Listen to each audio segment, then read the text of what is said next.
bonsoir à tous. J'espère que vous allez bien. Nous sommes mardi soir.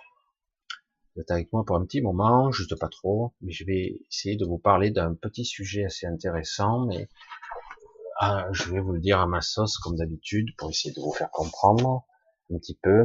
Alors le sujet de ce soir, éventuellement, de cette petite vidéo serait basé sur les technologies du présent futur, cette vision qu'ont les mondialistes et les globalistes du futur, surtout, notamment, mais beaucoup d'autres choses, mais la médecine conventionnelle, qui aurait tendance à se passer, entre guillemets, du médecin, l'élément, le point faible de l'élément humain est vu par ces gens comme perturbateur ou faible, tout comme il y a eu l'ère industrielle, les robots pour fabriquer plus efficacement, etc. Aujourd'hui, on est dans l'ère de l'IA.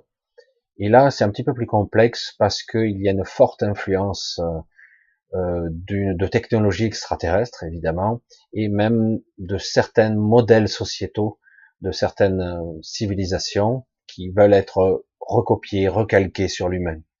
Alors, ce sont des technologies qui seront projetées très rapidement dans ce monde. On parle de technologie quantique, tachyonique, je sais moi, de tout ce qui existe comme ça, de technologies très spéciales, basées sur un modèle de scanner, donc couplé à un software très sophistiqué, un ordinateur quantique, qui serait capable de scanner un individu, de la tête aux pieds, au niveau moléculaire, au niveau énergétique même, soi-disant, et qui serait capable de stocker cette empreinte, toutes les informations quelque part d'un individu. Imaginez, vous y allez dans ce super scanner, vous rentrez, vous asseyez dedans. Alors, il y a plusieurs modèles. Hein. Il y a ceux qui sont là plus pour... il y a des spécialisations dans les machines aussi. Et oui, c'est intéressant quand même. Hein. Et moi, je vous dis ça comme si ça existait déjà. J'aurais une histoire à vous raconter, mais elle serait peut-être trop longue à raconter. Ça serait intéressant, mais peut-être un jour. Je verrai, je vais voir. Parce que et ça explique un petit peu toutes les limites de ces formidables technologies pilotées par des IA, éventuellement supervisées par des techniciens, en fait, supervisées par des gens qui supervisent au cas où, si on rentre dans des cas uniques, un peu spécifiques.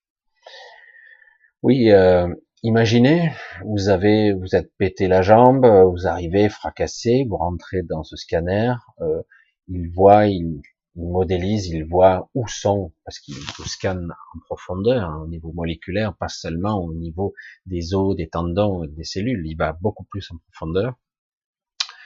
Et du coup, il voit, sur les séquelles, il a dans son schéma ce qu'est la normalité, l'os reconstitué, une stimulation, qui serait capable d'accélérer le processus de régénération de l'os, du muscle, du ligament.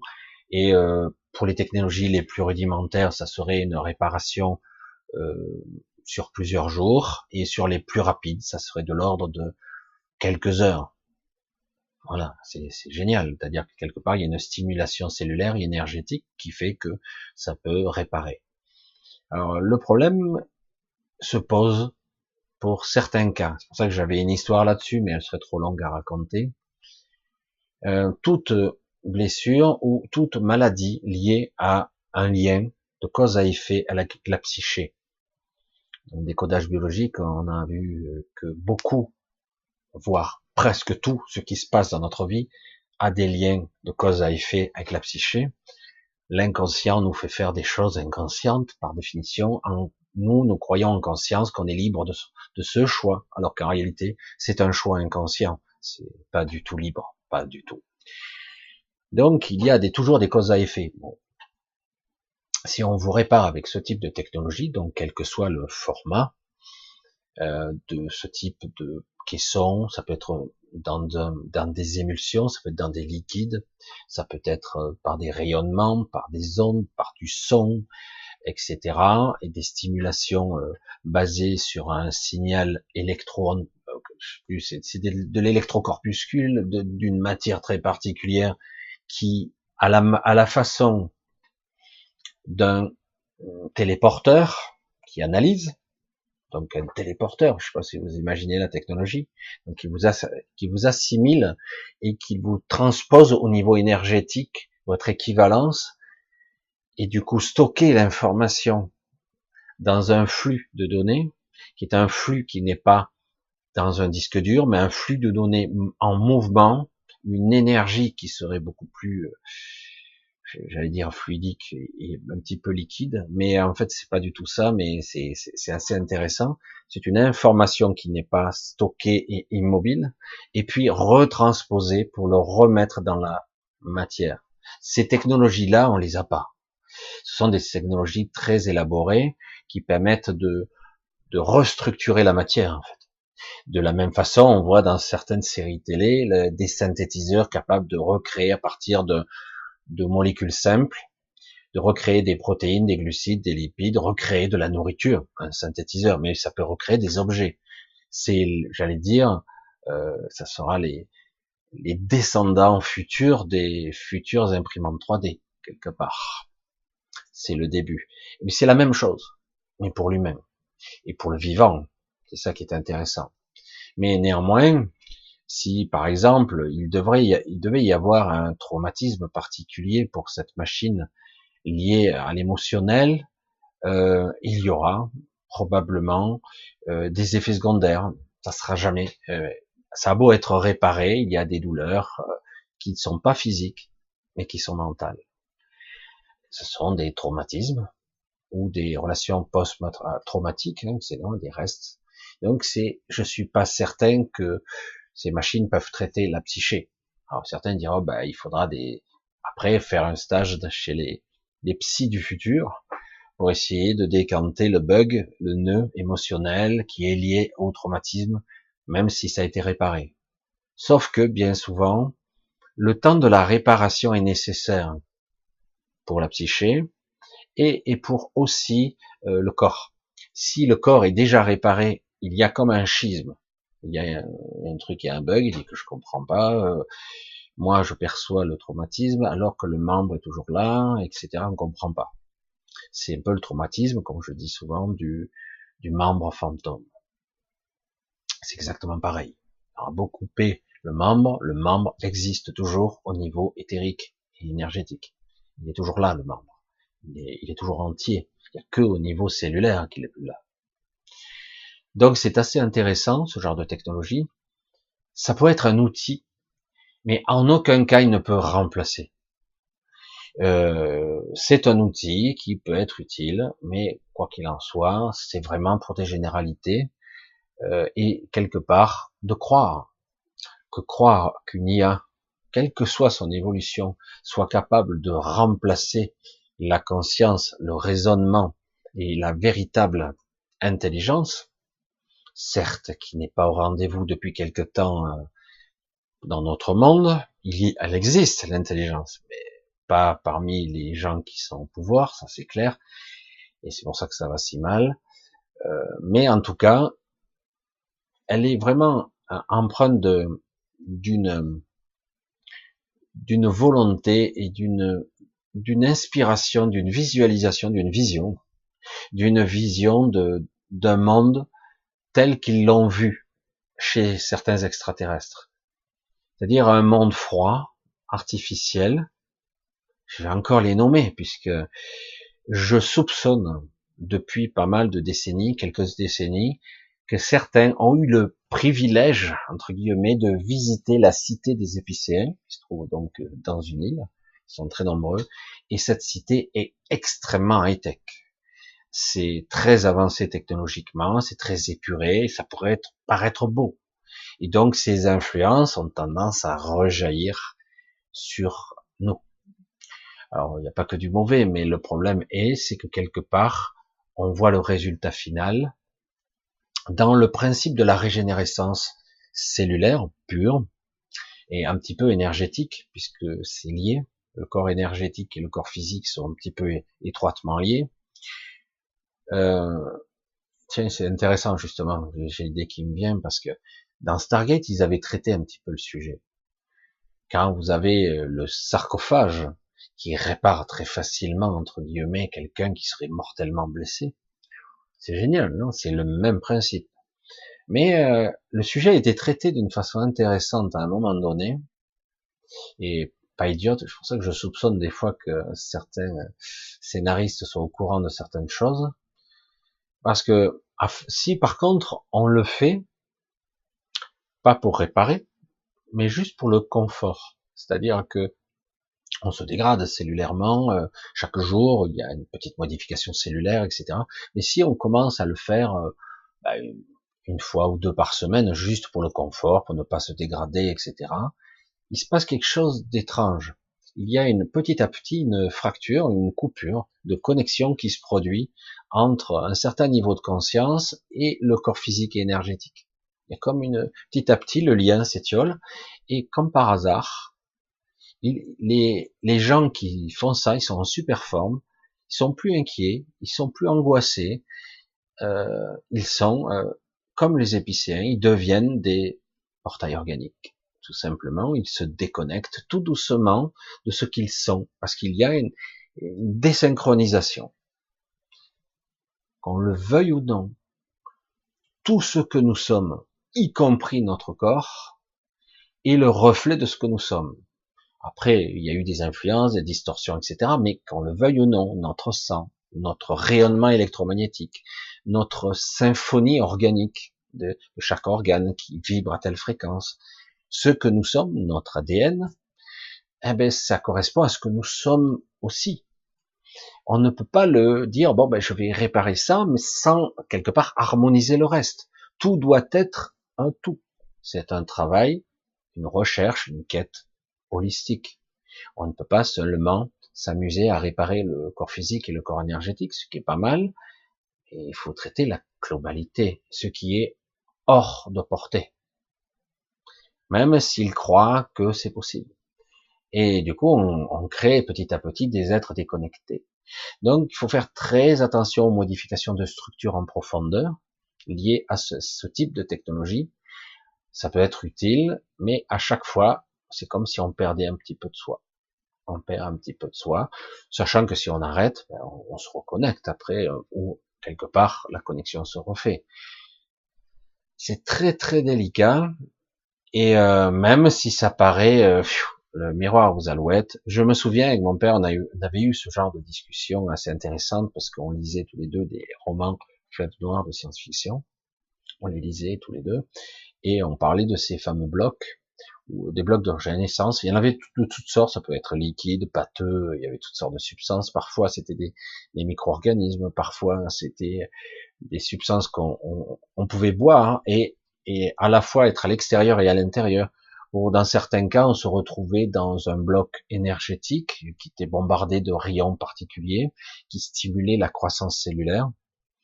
Dans certains cas, c'est tout simplement comme un synthétiseur, comme je le disais tout à l'heure, une imprimante 3D très sophistiquée qui reconstruit tout simplement au niveau moléculaire.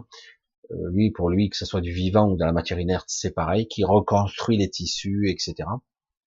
Mais en aucun cas, ça ne peut traiter les traumatismes liés à un événement quel qu'il soit. Le mental, la psyché, les liens de cause à effet dans l'émotionnel, c'est beaucoup plus compliqué. Et on le voit, même les thérapeutes ont bien du mal à débugger parfois un individu, c'est pas simple. C'est un travail sur soi et c'est pas une machine qui pourra le faire. Et même, c'est parfois contre-productif de réparer de cette façon. Il faut vraiment guérir en même temps. Ou trouver le moyen, moi je pense, d'après ce que j'ai pu voir avec l'histoire que j'aurais pu vous conter, ils n'ont pas ce type de technologie. C'est très efficace au niveau de réparation. Vous avez un bras broyé, j'ai fait un lapsus, un bras broyé, un raccourci. Ben, vous le réparez en quelques heures, c'est super. Mais s'il est lié à une frustration, une peur, quelque chose, il y a quelque chose qui est resté imprimé entre guillemets, cristallisé en vous. Donc il y a quelque chose qui doit guérir quand même. La guérison, entre guillemets, a un sens. Ce n'est pas pour faire chier les gens. Comme la maladie d'ailleurs. La maladie a un sens et la guérison a un sens. Il faut parfois, tout comme un deuil, il faut un certain temps, j'allais dire d'incubation, d'infusion, qu'importe le terme, pour que l'information puisse se diffuser, tout simplement. Voilà, si je voulais parler de ce type de technologie, parce que j'ai eu l'occasion de voir certains cylindres de ce type-là, mais certains, parce qu'il y en a de plusieurs formes, qui traitent certaines pathologies mieux que d'autres. Donc je vous l'ai dit, il y en a avec des rayonnements, d'autres avec des sons, d'autres avec des liquides, etc. Il y en a de plusieurs formes.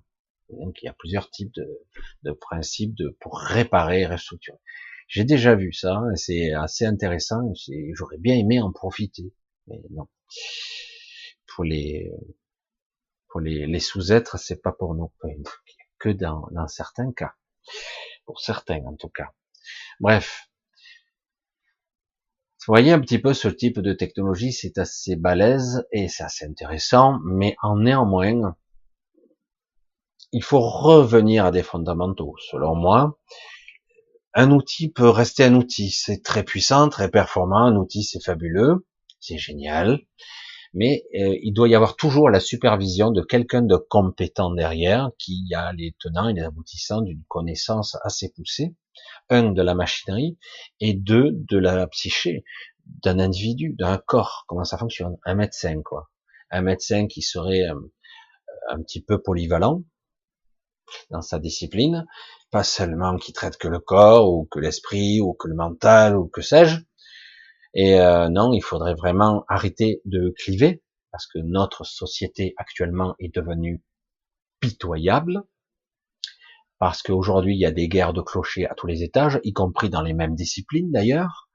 Et du coup, on a tellement cloisonné et partitionné, alors qu'avant, ben, les humains d'avant, les scientifiques étaient polymathes, quoi. Ils pouvaient être écrivains, philosophes, scientifiques, mathématiciens, je ne sais moi. Et ils pouvaient faire savoir plein de choses. Et c'était génial. Aujourd'hui, non, il y a tellement de spécialisation, on a tellement fait des focales, on focalise sur quelque chose, on zoome, et à la fin, on connaît plus rien. Et on comprend pas, etc. Et on comprend pas comment ça va. Alors voilà, donc c'est assez intéressant parce qu'aujourd'hui on est au cœur, on est au balbutiement de ces technologies qui vont, vous allez voir, se développer dans la prochaine décennie. Ça va être bien répandu. Vous allez avoir qu'il y aura des scanners beaucoup plus sophistiqués que seulement on vous regarde le cerveau ou machin. Ça va être beaucoup plus pointu, sachant qu'évidemment ça sera pas de partout, dans certaines cliniques privées, etc. Et vous allez voir que ces technologies sont très dangereuses, très très très dangereuses. En fait, mal maîtrisées, elles sont très dangereuses. Enfin bref. Et donc voilà ce que j'en pense, moi, ce qui me concerne, pour avoir déjà vu. C'est vrai que voilà, ça reste toujours un outil. La dérive actuelle de vouloir entre guillemets vouloir tout contrôler, y compris la vie, y compris les virus, on veut contrôler la vie, contrôler la vieillesse, contrôler la mortalité, vouloir contrôler la population. Le contrôle est une véritable illusion ici. Plus on voudra contrôler, et on aura en retour chaque fois un effet inverse, toujours. Une réaction proportionnée qui va déclencher. Ils sont dans l'erreur, tous ces gens très très intelligents, parce que nous sommes des idiots évidemment. Ils sont dans l'erreur, ils le constateront, parce que en fait, rien ne peut se figer, ni dans le projet, ni dans la vision. Une vision n'est pas statique non plus, jamais. Rien, et absolument tout, à l'inverse, est en mouvement. Rien n'est figé, tout est mobile, tout se transforme en permanence. Donc on ne peut pas figer les choses à un stéréotype ou à un schéma de données pur. Les choses se figent. C'est assez un peu étrange. Et si un jour viendra où peut-être on aura des machines de ce type qui pourront réparer un individu complètement, le régénérer même, le rajeunir, pourquoi pas, ça sera quelque chose de beaucoup plus complexe que ça. Il sera capable même de puiser dans la quatrième dimension, ou voire ailleurs, des ressources ultra temporelles, comme je les appelle, qui seront capables de puiser dans d'autres espaces-temps, des schémas, des structures énergétiques, le souvenir de ce que nous avons été, etc. Euh, mais c'est très très dangereux comme technologie, très très dangereux, parce que ce qu'on modifie dans le présent à ce niveau-là se modifie aussi dans le passé. C'est très délicat. Ce que vous changez à ce niveau-là, dans le présent à un niveau quantique, se modifiera, puisque dans le quantique, il n'y a pas de temporalité de ce type linéaire, chronologique. Si vous la modifiez dans le présent, vous la modifiez dans le passé aussi. Donc vous changez l'ordre des choses. C'est très très dangereux et très délicat. Voilà, je me suis un petit peu égaré comme d'habitude, mais il fallait que je développe encore un peu à ma façon. Euh, je sais que certains aiment bien, d'autres se perdent un petit peu, comme dans mon raisonnement et mes digressions. Donc, je voulais pas faire trop long. Je pense que j'ai déjà dit ce que je voulais dire sur ce type de technologie qui existe déjà chez les galactiques et d'autres civilisations. Bien sûr, des outils de réparation, c'est génial. T'as un bras cassé, 1 heure après, t'es réparé, quoi. C'est génial. T'as un problème de vision, un truc, voilà, on te répare, on te restructure l'œil, etc. Après, les mécanismes, comment ton cerveau interprète l'image et tout ça, c'est plus compliqué, ça. C'est plus compliqué. On a eu des cas, par exemple, de greffe, des greffes complètes de la cornée pour certains aveugles. C'est pas pour ça qu'ils voyaient. Ou en théorie, il voyait, mais son cerveau n'était pas capable de reconnecter l'image et de faire une synthèse, etc. C'est beaucoup plus compliqué. Là, on a des exemples intéressants. Par exemple, vous avez un trouble du goût et de l'odorat, une agosie, quoi, hein, temporaire ou provisoire, parce que vous avez eu un problème viral. Ça peut être la rougeole, comme la Covid, hein, ça peut être n'importe quoi, un trouble viral qui vous a perturbé au niveau sensoriel, ça peut être au niveau des nerfs, ça peut être. Donc, il faut, si c'est il n'y a pas longtemps, vous pouvez rééduquer le goût, vous mangez, vous percevez le goût, le salé, le sucré, la mer, etc., l'acide, enfin, il y a tous les paramètres de goût. Puis au bout d'un moment, ça se recable. Si vous attendez trop longtemps, ben, ça a du mal à se recabler. Si vous attendez une éternité, si vous êtes né aveugle par exemple, vous pouvez mettre des yeux tout neufs. Ben, il n'y a pas il y a pas le câblage derrière pour créer un écran mental, pour décoder l'information. Il faut l'éduquer, il faut le créer. C'est beaucoup plus compliqué. Donc, il faut plus baser comme si nous étions une mécanique. Ce que je dis, c'est nous sommes des êtres sensibles, beaucoup plus complexes qu'il n'y paraît, sur de multiples niveaux, et donc forcément, on doit pouvoir. Euh, je pense qu'ils y ont pensé, ils le savent, mais quelque part, on se heurte très vite à des limites très complexes. Voilà, bon, je ne vais pas toujours continuer à développer, parce que je dis la même chose sur d'autres déclinaisons. Bon, ben, je vais vous dire au revoir pour ce coup-ci. Je vous dis à vendredi. Vendredi avec Aurélien. Donc je parlerai moins, hein, je serai beaucoup plus, peut-être un peu en interaction avec lui, mais voilà, il va parler de son dernier roman, non, c'est pas un roman. Oui, il en parlera plus. C'est romancé, on va dire, son histoire. Et puis aussi samedi, hein, il y aura aussi le samedi, ça fait une semaine assez riche. Voilà, je vous embrasse tous, je remercie tous pour vos soutiens, quels qu'ils soient. Je vous embrasse, j'espère que vous allez passer un bon mois de mars. C'est le mois des fous, paraît-il. C'est normal, puisque j'y suis né. Et, euh, et beaucoup d'autres d'ailleurs. Je vous embrasse tous, je vous dis à vendredi en premier lieu. Bye bye. À bientôt.